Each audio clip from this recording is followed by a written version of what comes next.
Hello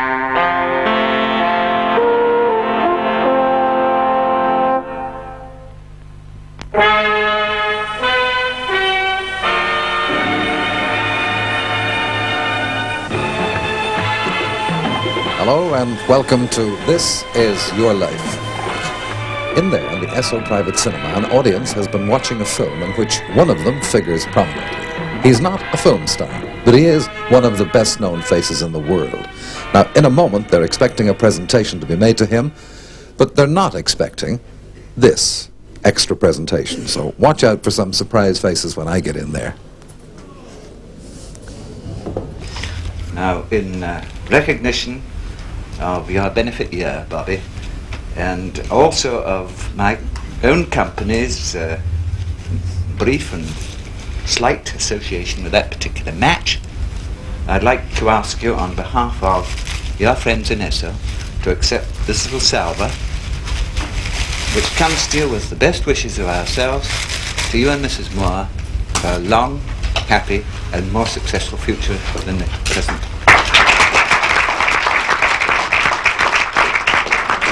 Bobby, ladies and gentlemen, Mr. Biggs, that's one presentation. I hope you'll stand by for another, because Bobby Moore, OBE, captain of England's World Cup team, tonight, this is your life.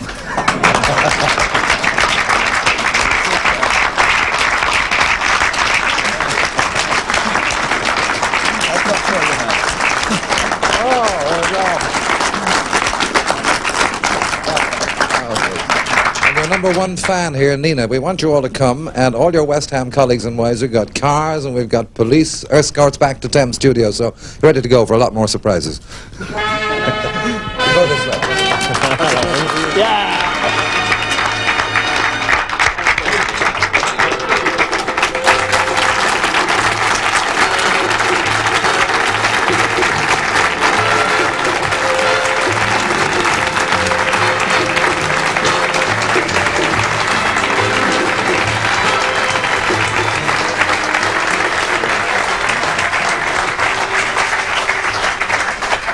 Well, I suppose, Bobby, you might think that we could have chosen a better week to say This Is Your Life. It's not exactly the happiest week in West Ham's history. You can say that again, Eamon, but nevertheless, it's all part and parcel of the job, and we have to take the rough with the smooth. Well, rough and smooth. In the past 12 years, Bobby, you've achieved a unique place in football history by captaining the first England team ever to win the World Cup. For on that never-to-be-forgotten day in 1966 at Wembley, it was Bobby Moore who carried off the trophy.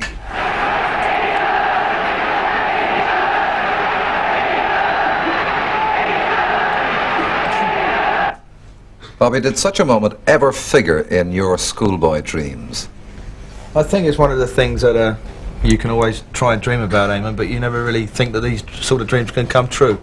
When you first go to Wembley to see the England team play, you think, I'd just love the chance to play on the pitch, let alone, you know, be part and parcel of a success like that. But when it comes along naturally, it's something you always remember. But we know that the seeds of your success were sown even before you reached school age. In fact, just a few months after you were born, Robert Frederick Moore in Upney Hospital, Barking, Essex, on April the 12th, 1941. In those wartime days, you were taken by your parents to see your first football match as a baby in a pram. Then your father, a railway worker, and your mother were supporters of the amateur side Barking. Today, of course, they're West Ham, England, and Bobby Moore fans. And here they are, your mum and dad, Bob and Doris Moore.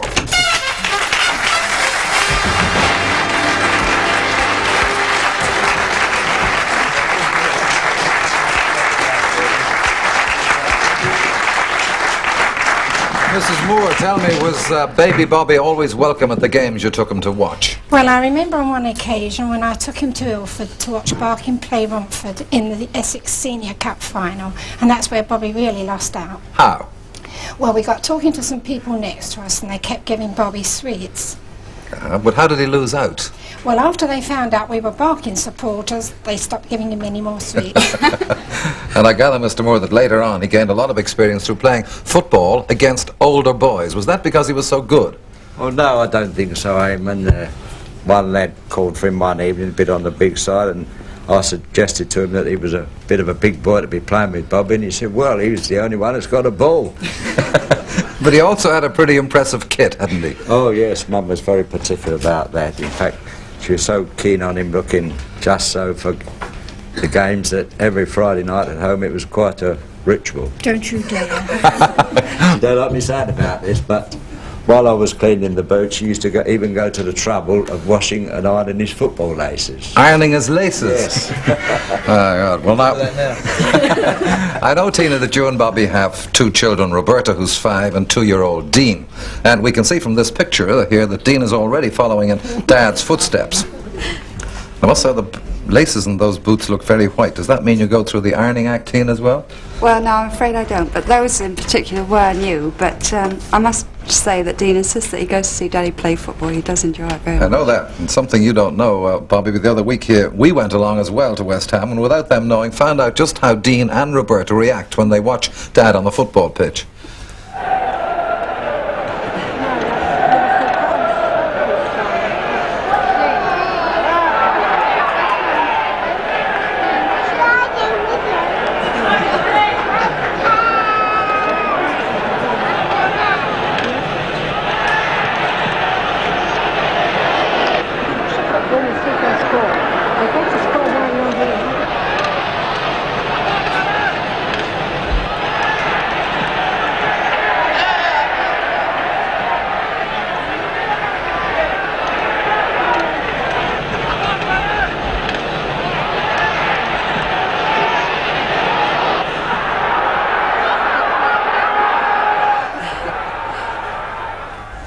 Well, now, I know that you've given them special permission with babysitter to stay up, so I want to say thank you, Roberta and Dean, and stay watching.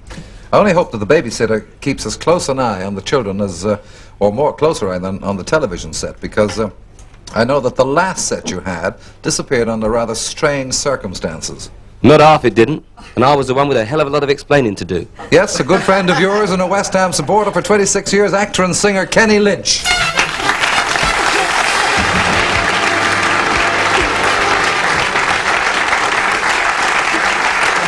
Kenny, would you mind explaining to us what happened to this television set? Well, you see, Eamon, during the week, besides being in show business, I run a flooring company, you see, and Bobby being a very benevolent fellow, and when I'm out of work, he gives me some work, you see. So one day he says to me, would you like to come down and do my kitchen, you see? So I sent a couple of our floor layers along there to do the kitchen. We made a really marvellous job of the floor. Yeah, but what about the television set? Oh, you still remember that? Yeah. Well, I'll tell you what happened. The lads were there working, and the fella came along. We knew it was a good TV set, a new one, because Bobby had told us. And this fella came along and said he'd like to look at the television because it was on the brink and all that, and said he had to do something. Anyway, he said he had to go back to the shop, you see. Yeah. So my two lads, being benevolent fellas as well, and tops, said, we'll give you a hand with it. So they lifted it up for him, put it in the car, but he was a burglar.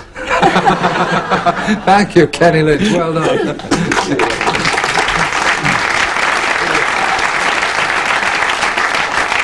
Kenny wasn't the only one who was embarrassed, I gather, Bob, because that set wasn't really yours to lose, was it? Not to begin with, no. When you were a youngster, Bobby, you spent all your time playing games, but I gather it's about this time that your physique earned you a nickname. Do you remember what it was? Can I say it here? Yes. Or dare I? Yeah, it's Tubby. Tubby. Tubby and Fatso. Tubby and Fatso, yes. That's right, we got a picture of you somewhere here of Tubby or Fatso playing with Leighton School's district team. The hoops made me look bigger. But soccer's not your only love, Bobby.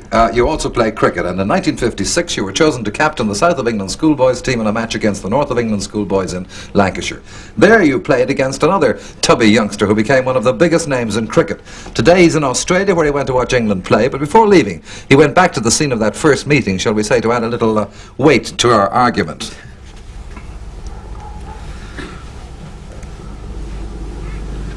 Hello, Eamon. Hello, Bob.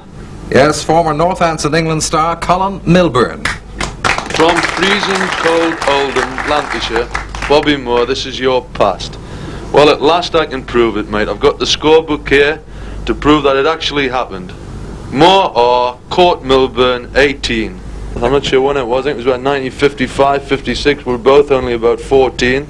And little did I realise that it was the same Bobby Moore who would be playing football for England and captaining in the World Cup.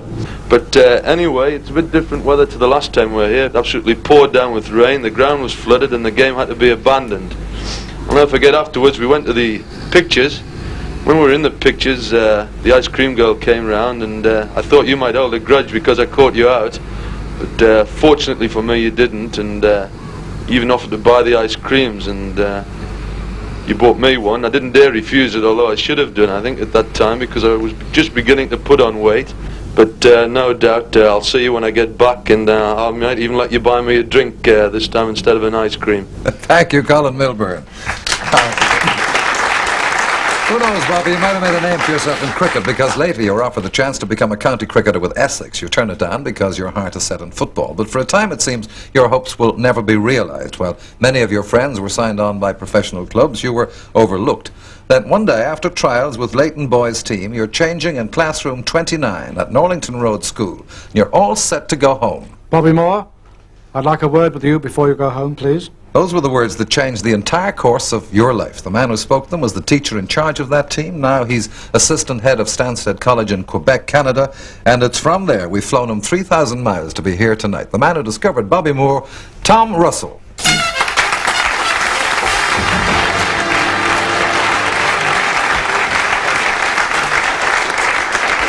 Tell me, Tom, what did you tell Bobby after that training session? I think I told him that I thought he ought to come to West Ham to get some professional training, and that I'd arrange it for him and recommend him to the club, but he better go home and ask Mum and Dad. And what happened next?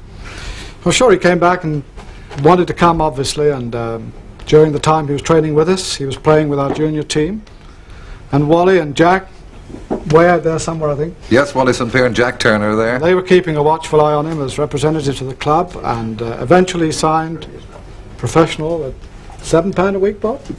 Well, we know he's worth a good deal more now, and he's obviously lived up to your expectations, Tom. But did you think in those days that he would achieve so much? I don't think anyone could have done Eamon, because he was a bit on the tubby side and perhaps a wee bit slow. So what was it that made him into such a great player? Well, it's very simple, really. It's Bobby's dedication to the game, hard work and enthusiasm, and I've always said that one person who made Bobby Moore was Bobby Moore himself. Thank you, Tom Russell. Hard work and dedication pay off. The tubby boy turns into a sleek young professional, collecting a host of England youth and young England caps. He also plays for the England under-23 side, and at the age of 21 makes his first appearance in the full England side.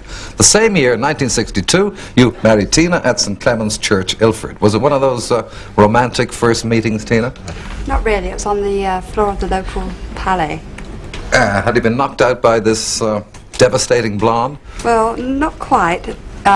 Bobby and I were both with rather short people, and because I'm quite tall, he thought that I would have towered above his friend. So he nominated to dance with me, and that's what he says to me anyway. That's his story, yes. Anyhow, soon Bobby Moore is impressing on the international soccer field. At the age of 22, he's England's youngest ever captain. And in 1964, he's Footballer of the Year and leading West Ham to victory in the FA Cup final. The following year, West Ham are back at Wembley again, this time to take the European Cup Winners' Cup. And again, Bobby is right there in the middle of all the great excitement. Bobby Moore placed the kick well. And Seeley scored again.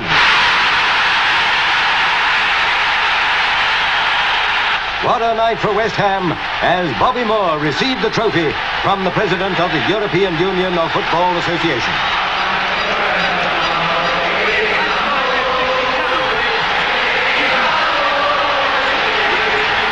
The whole country is... It's a great achievement, but it's in 1966 that Bobby reaches the pinnacle of his career. He leads England to victory over West Germany in the World Cup final. And there were the 4 goals that gave that victory to you and to the team that win. And your West Ham teammate, Geoff Hurst, who's here, of course, should enjoy these, because here comes the first of the goals that the 3 goals he scored.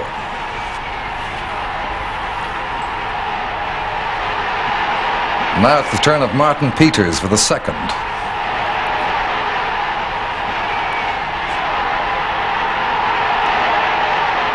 And on to Geoff again with 2 more sensational goals to complete his hat-trick and clinch the victory.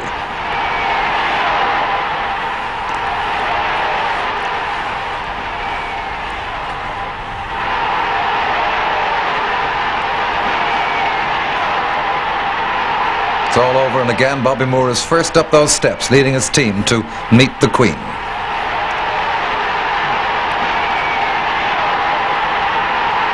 And at last your hands are on the Jules Rimet trophy.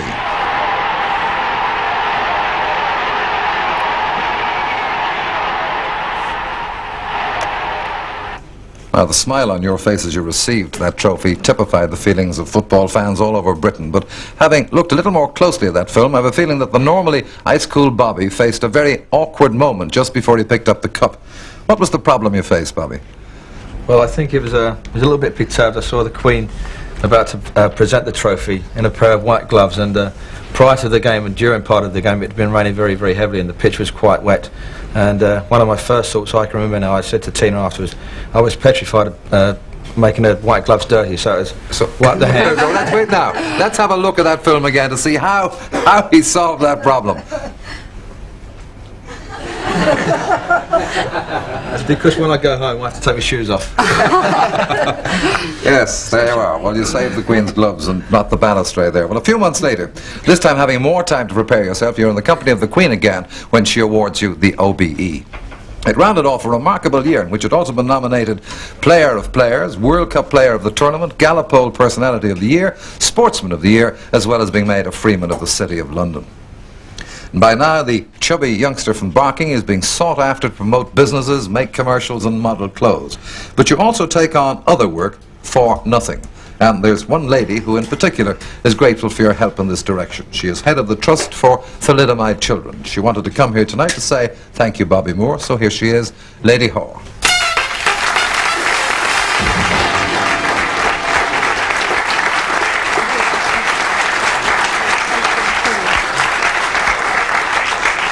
Now tell us, Lady Haw, what did Bobby do to impress you so much? Well, I think the first thing was that he had been interested in the work we were doing, and then very shortly before he was going to Mexico, we suddenly felt how marvellous it would be if he could possibly meet some of our children who are so madly keen on football, and such a fan of his too, I must say, and even be filmed with him. And so we approached him, and he said yes. And I think it was only about 3 days before he went to Mexico that he spent a whole day at my house in the garden filming with the children. And I think the thing that, of course, was amazing to us was the children. He won them, absolutely.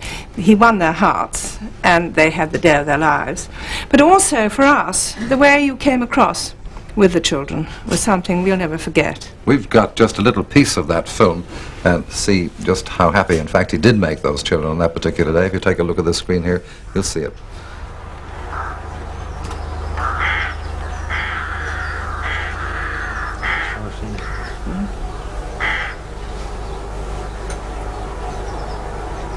It's amazing, isn't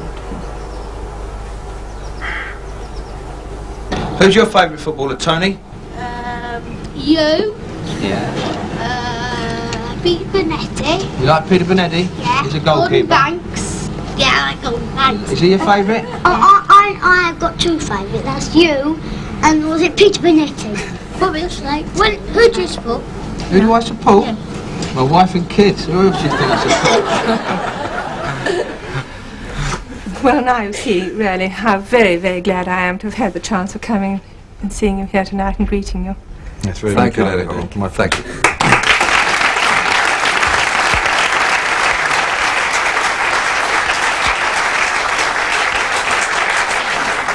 I was surprised to hear you say that, in fact, that's the first time you've seen it yourself. Yes, we've heard a great deal about it, Eamon, but unfortunately, you know, I haven't really had a great deal of time just lately to be able to see it. But you know, I'm very glad to see that just that small snippet.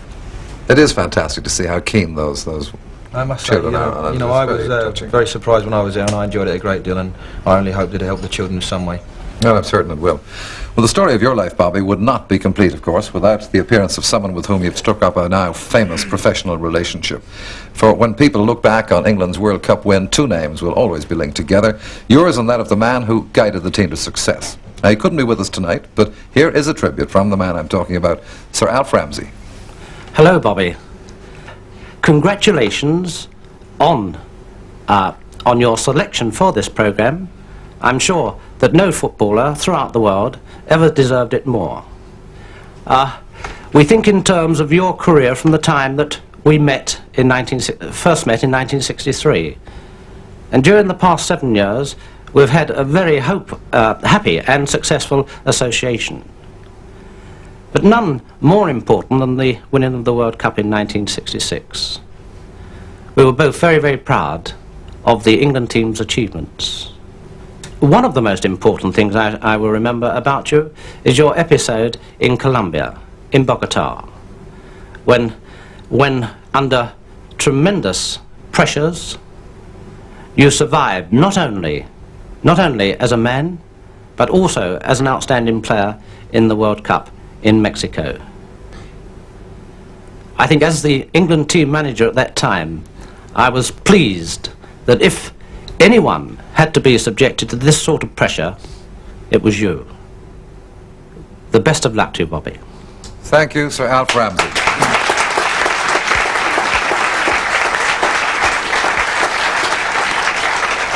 Well, that incident in Bogota, as Sir Alf has said, was one that put you under tremendous strain. You were accused of stealing a gold bracelet, and with the World Cup only days away, you're separated from your teammates to face hours of interrogation.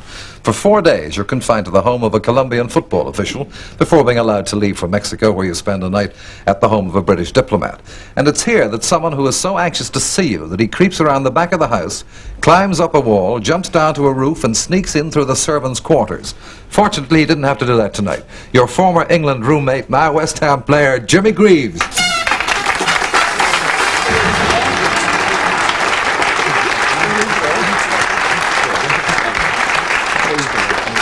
Tell me, Jimmy, why did you have to go to such lengths to see Bobby?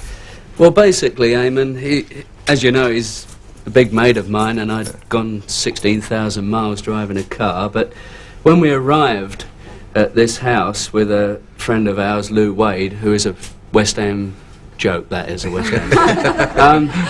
The house was completely surrounded by pressmen, television cameras, this, that, the other, and I thought, well, here am I, I've come 16,000 miles, I want to see my mate, I've got to get in somehow. And I literally had to climb a wall and jump down into the sort of back garden and creep along the side and get in to see him. Was he pleased to see you? I think he was. When I got into the house, he was on his own, and of course I went up, did the usual sort of greetings that Bob and I do, and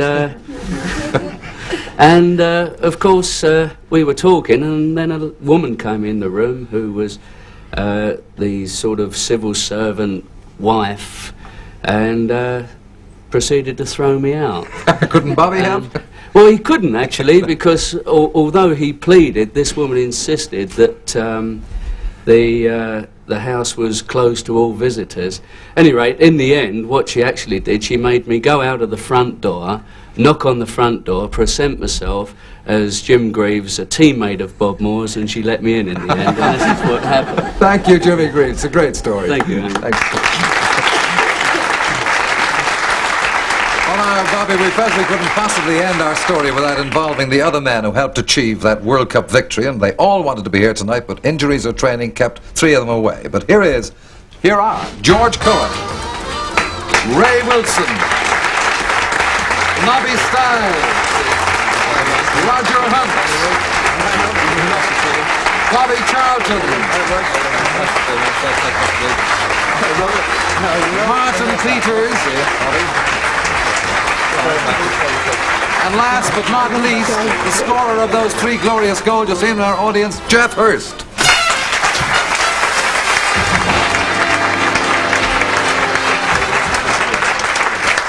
Thank you, boys. Now, but I want you to hold on 1 minute, because before we end, I'd like to make one more brief mention of Bogota. As we said, Bobby, you spent 4 worrying days there, confined to the home of a Colombian football official. It was he who looked after you in those 4 days and became a great friend and comforter. Now, you two made a very great impression on him, so much so that he jumped at the chance of seeing you again. So here he is from more than 6,000 miles away, Bogota, Colombia, halfway around the world, Dr. Alfonso Sr.